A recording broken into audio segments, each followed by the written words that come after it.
Bab 13. Anaya. Aku libur hari ini. Yap, aku hanya mengajar dari Senin hingga Kamis. Selebihnya aku libur.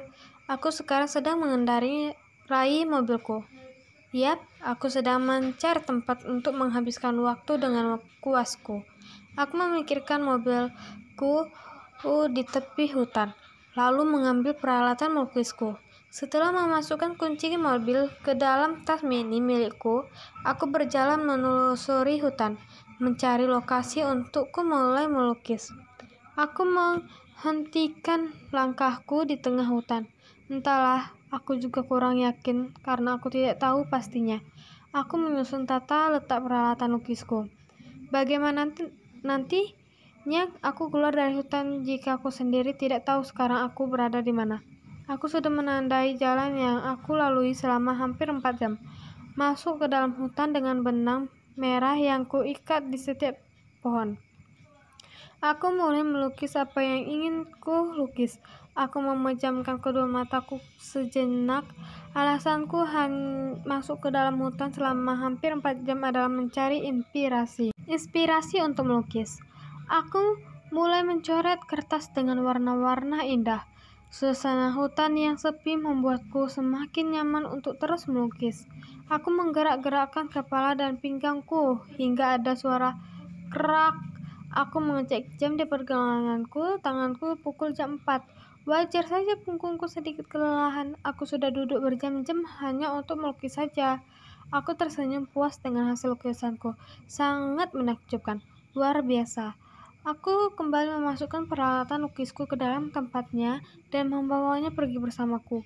Aku mengambil benang merah yang aku ikatkan di pohon di jalan yang aku lewati. Ini adalah jalan untukku keluar dari hutan. Bruk! Aku menghela nafas sebentar, lalu bangkit. Aku terjatuh karena tersandung. Akar pohon yang keluar, aku mengecek kakiku berdarah.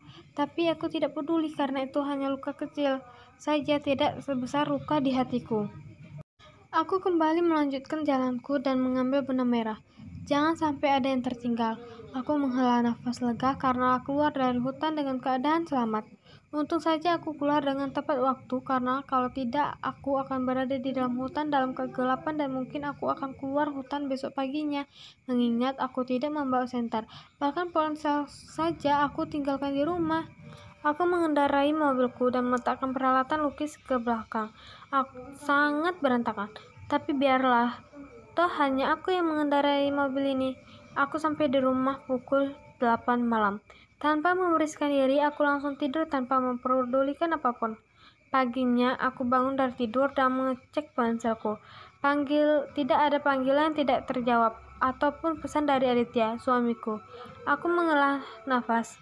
Ketika aku meletakkan ponsel, mataku tercekat dengan puluhan panggilan tidak terjawab dari nomor tidak bernama, dan aku sangat yakin itu nomor Abimanyu. Aku membuka pesan dan benar saja banyak sekali pesan spam dari Abimanyu. Sebenarnya suamiku siapa?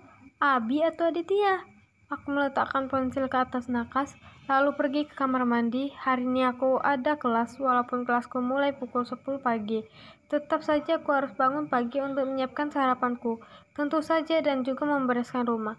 Pukul 9:30 aku telah siap semuanya. Aku mengambil tas kerja dan juga tas miniku. Aku harus pergi ke kampus sekarang sebelum aku terlambat.